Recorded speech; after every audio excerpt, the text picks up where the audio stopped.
अस्सलाम वालेकुम। उम्मीद है आप सब खैरियत से होंगे। तो उर्दू ज़बान की चौथी किताब का आज पढ़ेंगे हम सबक नंबर 14।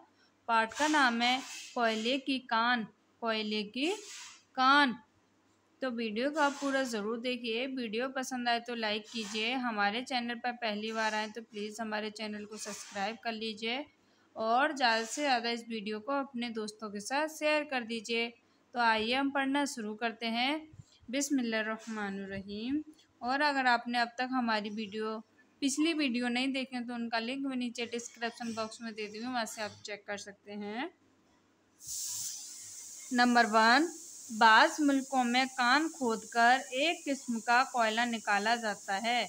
बाज़ मुल्कों में कान खोदकर एक किस्म का कोयला निकाला जाता है जो पत्थर का कोयला मशहूर है।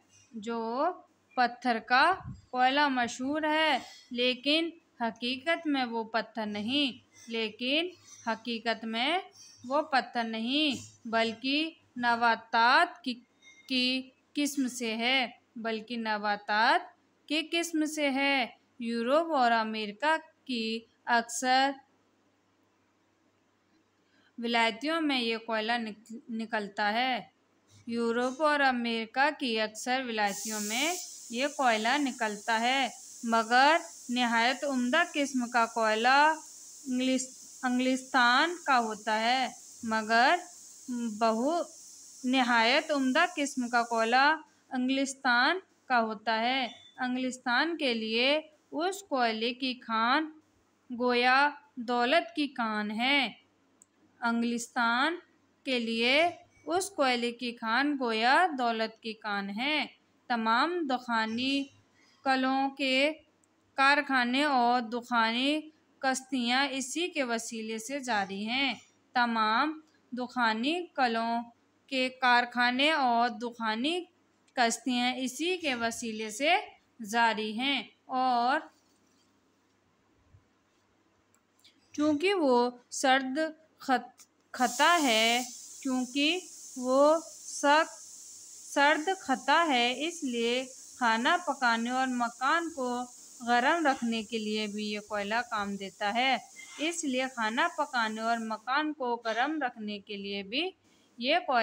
देता है।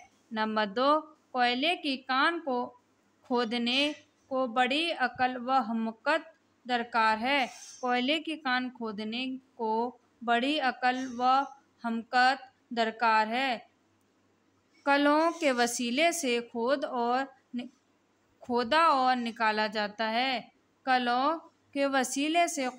निकाला जाता है। अव्वल एक गहरा गार कोयले की मखज़न तक खोद देते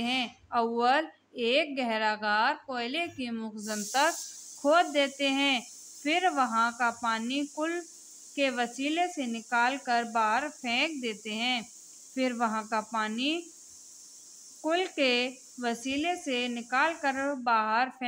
हैं। इसके बाद कोयला खोदना शुरू होता है। बीच में कोयले के स्तून छोड़ते जाते हैं ताकि ऊपर की ज़मीन बतौर छत के कायम रहे। स्तून एक दूसरे के महाजी और बराबर फासले पर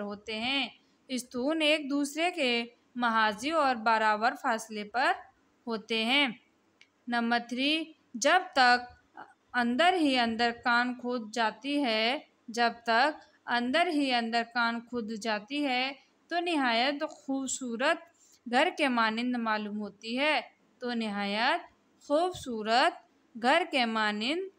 होती है। तमाम कोयला एक ही जगह नहीं मिलता,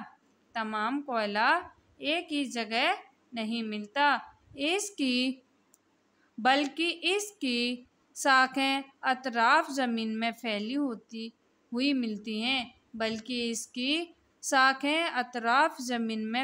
हुई मिलती हैं। इसलिए कान के अंदर मुख्तलिफ समतों में स्तून व हजरे बन जाने से एक बड़ा शहर सा मालूम होता है।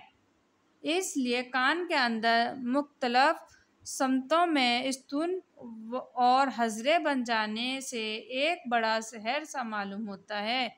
नंबर 4, कान के अंदरूनी रास्ते निहायत तेज व तार होते हैं। कान के अंदरूनी रास्ते निहायत तेज व तार होते हैं। वहाँ न रोशनी का असर होता है, वहाँ न रोशनी का असर होता है, न शम्माए की खबर, न शम्मा की खबर। हरदम अंधेरा घप रहता है, हरदम अंधेरा घप रहता है। इसलिए काम करने के मकामात पर जा बजा रोशनी का इंतज़ाम रखते हैं। इसलिए काम करने के मकामात पर जा बजा रोशनी का इंतमाम रखते हैं। नंबर 5, जब कान दूर तक पहुंच जाती है तो कोयला बैलों और घोड़ों के दरिए से इसके बहाने तक पहुंचाया जाता है। तो कोयला बैलों और घोड़ों के जरिए से उसके दहाने तक पहुंचाया जाता है। उन्हें स्तूनों के अंदर लदे जानवर आते जाते हैं। उन्हीं स्तूनों के अंदर लदे जानवर आते जाते हैं। जमीन के नीचे ही घोड़े बैल के लिए अस्तबल और थान बनाते और वहीं उसके लिए दाना चारा पहुंचाते हैं। जमीन के अंदर ही घोड़े बैलों के लिए अस्तबल और थान बनाते और वहीं उनके लिए दाना चारा पहुंचाते हैं। सिर्फ हफ्ते के रोज जानवरों को तातील मिलती है। सिर्फ हफ्ते के रोज जानवरों को तातील मिलती है। नंबर 6, कान के अंदर ही हवा निहायत ख़राब होती है। कान के अंदर ही निहायत हवा ख़राब होती है। इसलिए ताज़ा हवा कुल के जरिए ऊपर पहुंचाई जाती है। इसलिए ताज़ा हवा कुल के जरिए ऊपर पहुंचाई जाती है। थोड़ी दूर तक इसके अंदर चिराग ले जा सकते हैं। थोड़ी दूर तक इसके अंदर चिराग ले जा सकते हैं, मगर ज़्यादा अंदर की तरफ चिराग या आग जाए तो हवा मुस्तअल होकर तमाम कान को उड़ा दे। मगर ज़्यादा अंदर की तरफ चिराग या आग जाए तो हवा मुस्तअल होकर तमाम कान को उड़ा दे और जो इसके अंदर हो उसकी वही कब्र बना दे। नंबर 7, कभी कभी आतिशज़दगी का हादसा भी होता है। उस वक्त बड़ा धमाका होता है और बहुत से काम करने वाले दब कर मर जाते हैं। उस वक्त बड़ा धमाका होता है और बहुत से काम करने वाले दबकर मर जाते हैं। ज़माना साबिक में ऐसे हादसे अक्सर हुआ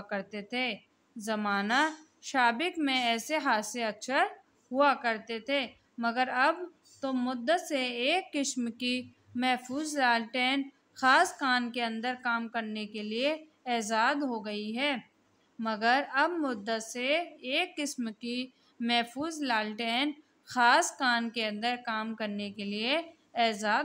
है। जिसमें आग लग जाने का अंदेशा नहीं। नंबर 8, हिंदुस्तान में भी ज़िला बर्दवान और सलहट के इलाके में काफ़ी कोयला निकलता है। हिंदुस्तान में भी ज़िला बर्दवान व सलहट के इलाके में भी काफ़ी कोयला निकलता है, जो रेल के इंजनों में जलाया जाता है। जलाया जाता है। अगर ये कुदरती कोयला ना मिलता तो लकड़ी बहुत ही गर्म हो जाती। अगर यह कुदरती कोयला ना मिलता तो लकड़ी बहुत ही गर्म हो जाती। गर्ज कोयला भी एक कुदरती दौलत है। गर्ज कोयला भी एक कुदरती दौलत है जो तह जमीन के अंदर धात और जवाहरात की तरफ मदफून है। जो तह जमीन के अंदर धात व जवाहरात की तरफ मदफून है।